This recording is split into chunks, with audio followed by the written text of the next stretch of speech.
Welcome to Digital System Design class. Today's class I will discuss about how to implement a multiplexer for a given function. So let's start. এখন আমরা এই এক্সাম্পলটা করব। দেখুন এই এক্সাম্পলে কি বলা আছে, implement the following with a multiplexer. তার মানে এরকম একটা ফাংশন কি করতে হবে, মাল্টিপ্লেক্সার দিয়ে ইমপ্লিমেন্ট করতে হবে।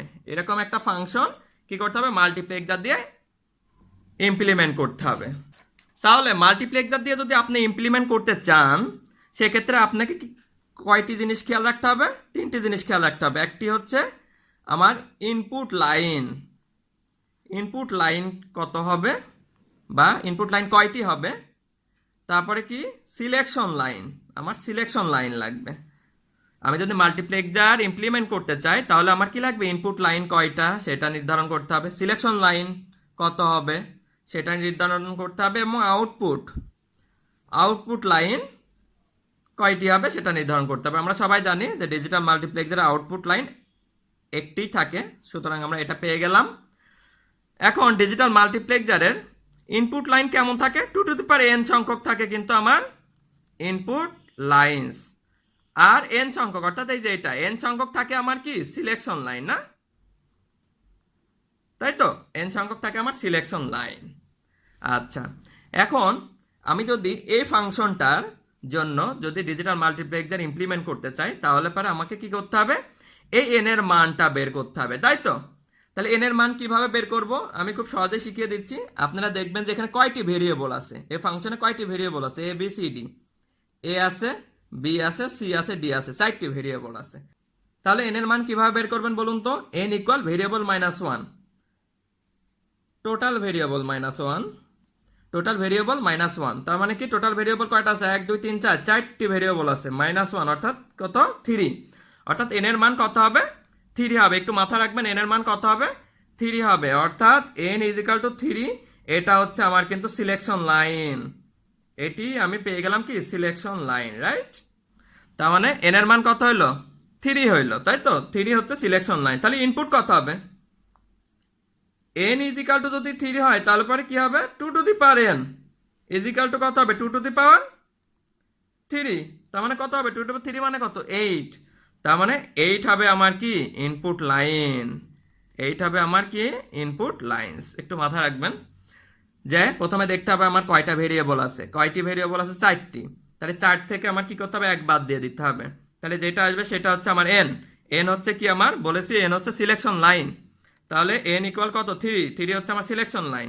আর ইনপুট হবে কি 2 টু দি পাওয়ার n, অর্থাৎ কি হবে 2 টু দি পাওয়ার n মানে কি 2 টু দি পাওয়ার n এর মান কত, 3। তার মানে কত, 8। তার মানে ইনপুট লাইন কয়টি হবে, 8টি। তাহলে ইনপুট লাইন কয়টি, 8টি। সিলেকশন লাইন কয়টি, 3টি। তাহলে আমাদের যে ডিজিটাল মাল্টিপ্লেক্সার ইমপ্লিমেন্ট করতে হবে তার ইনপুট লাইন হতে হবে 8টি, সিলেকশন লাইন হতে হবে 3টি, আর আউটপুট লাইন কয়টি, 1টি।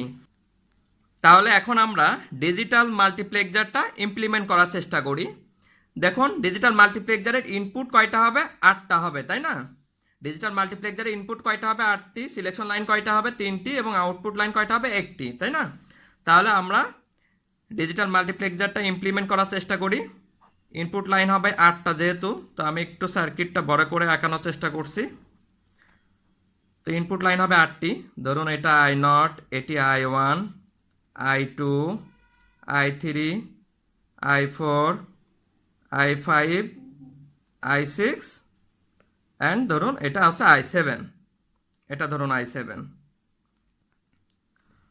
তো এই হলো আমাদের 8টা হচ্ছে ইনপুট লাইন, আর একটা সিঙ্গেল আউটপুট লাইন হবে, ঠিক আছে? আচ্ছা, এবার সিলেকশন লাইন কয়টি হবে, 3টি। সিলেকশন লাইন কয়টি, 3টি। তো আমি দিয়ে দিই, এটা হচ্ছে S1, এটা হচ্ছে S2, এটা হচ্ছে S3, বা S0 দিয়ে দেন, S0, S1, S2, S0, S1, S2। এই 3টা হচ্ছে আমার কি সিলেকশন লাইন। আচ্ছা, সিলেকশন লাইন আমি ভেরিয়েবল দিয়ে দিচ্ছি। একটু খেয়াল করেন, আমাদের এখানে যে ফাংশনটা দেওয়া আছে সেখানে কয়টি ভেরিয়েবল আছে, 4টি, a b c d। তো ধরে নেন যেহেতু আমার সিলেকশন লাইন কয়টি, 3টি, তাহলে আমি ধরে নিলাম সেই সিলেকশন লাইন b c এবং d। তাহলে পরে আমি এখানে সিলেকশন লাইনে দিয়ে দিই এটা বি, এটা সি, এটা ডি। ঠিক আছে, এই হয়ে গেল আমার সিলেকশন লাইনের কাজ শেষ। দেখুন সিলেকশন লাইন 3টা, তার মানে কি 2⁻³ কত হলো 8। এই যে দেখুন এই 8টি হচ্ছে ইনপুট লাইন, এই 8টি হচ্ছে ইনপুট লাইন, আর একটা হচ্ছে সিঙ্গেল আউটপুট লাইন। তাহলে 8টা ইনপুট লাইন মানে 8, আর একটা সিঙ্গেল আউটপুট লাইন তার মানে কি 1, তার মানে 8 × 1 মার্কস। এই মাল্টিপ্লেক্সারটার নামকরণ কিভাবে করব, 8 × 1 মার্কস। ঠিক আছে, এটা একটু মাথায় রাখবেন। ওকে, এখন এই ইনপুট লাইনের কোন ইনপুটটা অ্যাকচুয়ালি সিলেক্ট হবে সেটা ডিপেন্ড করে কিসের ওপরে, এই সিলেকশন লাইনের ওপর ডিপেন্ড করে, এই সিলেকশন লাইনের বিট কম্বিনেশনের ওপর ডিপেন্ড করে। তাহলে 3 বিট দিয়ে কয় ধরনের কম্বিনেশন সম্ভব, 8 ধরনের কম্বিনেশন সম্ভব। সেই 8 ধরনের কম্বিনেশনই কিন্তু নির্ধারণ করে দেবে যে কোনটা সিলেক্ট হবে। তো তার জন্য আমাদের কি করতে হবে, একটা সার্কিট ডিজাইন করতে হবে। সেই সার্কিটটা ডিজাইন করতে হলে আমাদেরকে কি করতে হবে, একটা টেবিল মেনটেন করতে হবে। ঠিক আছে, তো আমরা একটু টেবিলটা আঁকিয়ে ফেলি। টেবিল আঁকানোর সময় আমাদেরকে একটা জিনিস মাথায় রাখতে হবে, সেটা হচ্ছে দেখতে হবে যে আমাদের ফাংশনে কয়টি ভেরিয়েবল আছে, এ বি সি ডি 4টি ভেরিয়েবল আছে। তো আমাদের যদি 4টা ভেরিয়েবল হয় তার মানে 2⁻⁴ অর্থাৎ কত হলো 16। তার মানে কি 0 থেকে 15 পর্যন্ত, তার মানে হচ্ছে 0 থেকে 15 পর্যন্ত টেবিলে দেখাতে হবে। তো আমরা টেবিলটা একটু আঁকানোর চেষ্টা করি।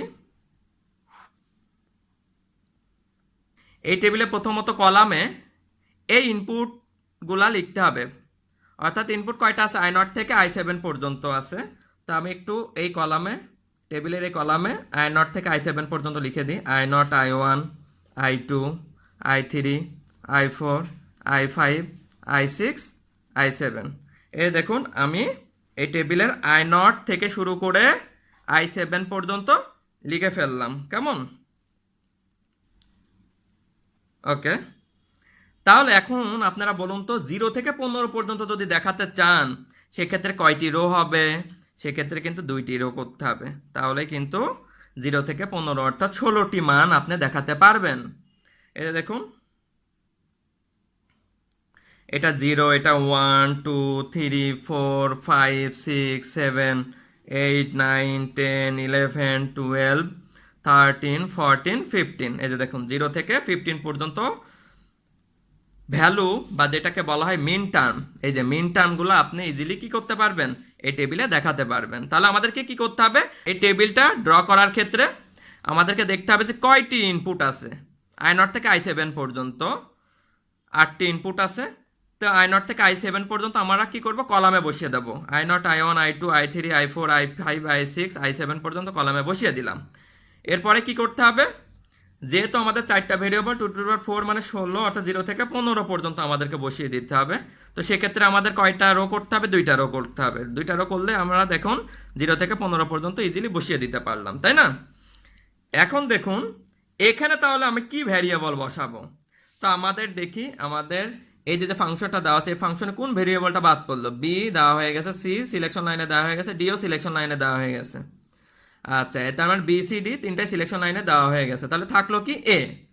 আচ্ছা, থাকলো হচ্ছে এ। এখন এর এ ভেরিয়েবল দিয়ে কয়টা বিট প্রকাশ করা সম্ভব, 2টি, একটা 0 হতে পারে এ, আর একটা এ কি হতে পারে 1 হতে পারে। তাহলে আমি কি করব, এই যে এখানে দেখুন এর ভ্যালু 0, তার মানে কি এ প্রাইম দিতে পারি, এর ভ্যালু 1, তার মানে কি শুধু এ ব্যবহার করতে পারি। ঠিক আছে, তার মানে আমরা কি ভেরিয়েবল দেব, এটাকে আমি এ প্রাইম এবং এটাকে শুধু এ হিসাবে আমরা এই টেবিলে দেখাবো। তো এইভাবে অ্যাকচুয়ালি টেবিলটা ড্র করতে হবে। এখন আমাদেরকে যেটা করতে হবে সেটি হচ্ছে এই যে ফাংশনটা দেওয়া আছে, এই ফাংশন যে মিন টার্মগুলা বা যে ভ্যালুগুলো দেওয়া আছে সেগুলাকে কি করতে হবে, সিলেক্ট করতে হবে টেবিলে। কি কি দেওয়া আছে, 0, 1, 3, 4, 8, 9, 15, 1, 2, 3, 4, 5, 6, 7টা, এই 7টা মিন টার্ম বা এই 7টা ভ্যালু 0, 1, 3, 4, 8, 9, 15 এইগুলা কি করতে হবে, টেবিলে সিলেক্ট করতে হবে। তো আমি একটু সিলেক্ট করছি, দেখুন ফাংশনের 0 ছিল 0 সিলেক্ট করলাম, 1 ছিল 1 সিলেক্ট করলাম, 3 ছিল 3 সিলেক্ট করলাম, 4 ছিল 4 সিলেক্ট করলাম, 8 ছিল 8 সিলেক্ট করলাম, 9 ছিল 9 সিলেক্ট করলাম, ফাংশনে সর্বশেষে 15 ছিল, এই যে 15 সিলেক্ট করলাম। ঠিক আছে, আচ্ছা এখন আমাদেরকে যে কাজটা করতে হবে, তো আসুন দেখি i0 এর দেখুন এ প্রাইম সিলেক্টেড, আবার i0 এর এ সেটিও সিলেক্টেড। তো মাথা রাখবেন এই আই নট কলামের এ প্রাইমও সিলেক্টেড, আই নট কলামে কি এ সেটিও সিলেক্টেড, তাই না? দেখুন এই দুইটা মিন টার্ম ওপর নিচ কিন্তু দুইটাই সিলেক্টেড। যখন ওপর নিচ দুইটাই সিলেক্টেড হবে সেক্ষেত্রে কি হবে বলুন তো, 1 বসাতে হবে। এখন আমরা আই ওয়ানে দেখি, আই ওয়ানের ক্ষেত্রে দেখি এ প্রাইম সেটিও সিলেক্টেড এবং আই ওয়ানের ক্ষেত্রে এ সেটিও সিলেক্টেড, তার মানে কি এ প্রাইমও সিলেক্টেড এও সিলেক্টেড। তাহলে আই ওয়ানের ক্ষেত্রে দুইটাই সিলেক্টেড, দুইটাই যদি উভয় যদি সিলেক্টেড হয় সেক্ষেত্রে 1। আই টু এর ক্ষেত্রে দেখি, আই টু এর ক্ষেত্রে এ প্রাইম সিলেক্টেড না, আই টু এর ক্ষেত্রে এ সিলেক্টেড না। যদি কোনোটাই সিলেক্টেড না হয়, এ প্রাইমও সিলেক্টেড না আবার এও সিলেক্টেড না, সেক্ষেত্রে কি হবে, যদি কোনোটি সিলেক্টেড না হয় তাহলে 0। আই থ্রি এর ক্ষেত্রে দেখি, আই থ্রি এর ক্ষেত্রে A prime selected, I three এর ক্ষেত্রে এ সিলেক্টেড না। তার মানে কোনটি সিলেক্টেড আই থ্রি এর ক্ষেত্রে, A prime selected, right? A prime selected I three এর ক্ষেত্রে, তাই তো? তাহলে আমাদেরকে কি করতে হবে, এখানে এ প্রাইম সিলেক্টেড লিখতে হবে। আই ফোর এর ক্ষেত্রে আমরা একটু দেখি, আই ফোরে কি এ প্রাইম সিলেক্টেড দেখুন, কিন্তু আই ফোরে এ সিলেক্টেড নয়, তাহলে আই ফোরে কি হবে, এ প্রাইম লিখতে হবে, এ প্রাইম সিলেক্টেড, তাই না? আই ফাইভের ক্ষেত্রে দেখুন এ প্রাইম সিলেক্টেড না, আই ফাইভের ক্ষেত্রে এ এটিও সিলেক্টেড না, তাহলে উপর নিচ কোনোটি সিলেক্টেড না, তাহলে 0। আই সিক্সের ক্ষেত্রে দেখুন এ প্রাইম সিলেক্টেড না, আবার আই সিক্সের ক্ষেত্রে এ সেটিও সিলেক্টেড না, তাহলে কি হবে 0। আই সেভেনের ক্ষেত্রে দেখুন এ প্রাইম সেটি সিলেক্টেড নয়, আই সেভেনের ক্ষেত্রে কিন্তু এ সিলেক্টেড, তাহলে কি হবে আই সেভেনের ক্ষেত্রে কে সিলেক্টেড, এ সিলেক্টেড, সেটি লিখতে হবে, ঠিক আছে? আচ্ছা, এখন আমরা এই টেবিলটি দেখে দেখে, এই টেবিলের নিচের এই মানটি দেখে দেখে আমরা এখানে একটা কি করব, সার্কিট ডিজাইন করব। আমরা এখন ইনপুটে সার্কিট ডিজাইন করছি। তো দেখুন আই নটে কি দিতে বলছে, 1 দিতে বলছে, তাই না? তার মানে এই যে দেখুন এই যে আই নটে এখন আমরা কি দিয়ে দেব, এই যে 1 দিয়ে দিলাম, আই নটে এখন আমরা 1 দিয়ে দিলাম। আই ওয়ানে কি, আই ওয়ানেও বলতেছে 1, তার মানে এই যে 1টা এটা জাস্ট কি করে দিলাম, শর্ট করে দিলাম, এই যে শর্ট করে দিলাম, ঠিক আছে? যেহেতু এই যে 1টা এই যে শর্ট করে দিলাম, মানে আই নটে 1 আই ওয়ানে 1, তাই তো? আই টুতে কি 0, তো আমি এই যে 0 দিলাম, এই যে আই টুতে 0 যাচ্ছে। আই থ্রিতে কি এ প্রাইম, তা আমি ধরলাম যে এটা হচ্ছে আমার এ, আর এই যে নট গেট দিয়ে তার মানে কি এটা হচ্ছে আমার এ প্রাইম, তাই না? এটা হচ্ছে আমার এ প্রাইম। কি বলতেছে, আই থ্রিতে এ প্রাইম, তার মানে এই যে আই থ্রি, তার মানে এই যে এটা হচ্ছে এ প্রাইম, তাই না? এই যে এ প্রাইম গেল আই থ্রিতে, এই যে এটা এ প্রাইমের লাইন, এ প্রাইম গেল আই থ্রিতে। আই ফোরে কি বসে, এ প্রাইম, এই যে দেখুন এই যে এ প্রাইম, এই যে আই ফোরে চলে গেল। তারপরে কি বলছে দেখুন আই ফাইভে বসে 0, অর্থাৎ এই যে জিরোটা, এই জিরোটা কোথায় হবে, আই ফাইভে, তাই না? এই যে এই তারের উপর দিয়ে চলে আসলো, এই তারের উপর দিয়ে চলে আসলো এবং কোথায় গেল, এই যে আই ফাইভে চলে গেল, তার মানে এটা এই যে 0, যেহেতু আই ফাইভে কি 0, অর্থাৎ এই যে 0 দেখুন এই যে এদিক দিয়ে এই যে আই ফাইভে চলে গেল। আই সিক্সে কি, আই সিক্সেও 0, তো এই যে এই লাইনটা তো 0, এই লাইনটা তো 0 লাইন, তো এখান থেকে আমি শর্ট করে দিলাম আই সিক্সে 0, এই যে দেখুন এখান থেকে শর্ট করে দিলাম আই সিক্সে 0। আচ্ছা, আই সেভেনে কি বলতেছে, এ, আই সেভেনে এ, এই যে দেখুন এ লাইন কোনটা, এই যে এটা এ, এই যে দেখুন এটা এ, এটা কোথায় যাবে, আই সেভেনে যাবে। তো ঠিক আছে, এই হলো আমার দেখুন এই যে টেবিলটা, এই টেবিলটা দেখে দেখে আমি আমার ইনপুটের যে সার্কিট, সে সার্কিটটি কিন্তু ডিজাইন করে ফেললাম। এটি হলো আমাদের ডিজিটাল মাল্টিপ্লেক্সার, যেটি আমরা ইমপ্লিমেন্ট করলাম কিসের জন্য, এই ফাংশনটির জন্য, F of A B C D summation 0 1 3 3 4 8 9 15, এই ফাংশনের জন্য এটাই হলো আমার কাঙ্ক্ষিত বা রেজাল্টেন্ট ডিজিটাল মাল্টিপ্লেক্সার। তো আশা করি আপনারা সবাই বুঝতে পেরেছেন। তো আজকের ক্লাসটি এ পর্যন্তই, ধন্যবাদ সবাইকে।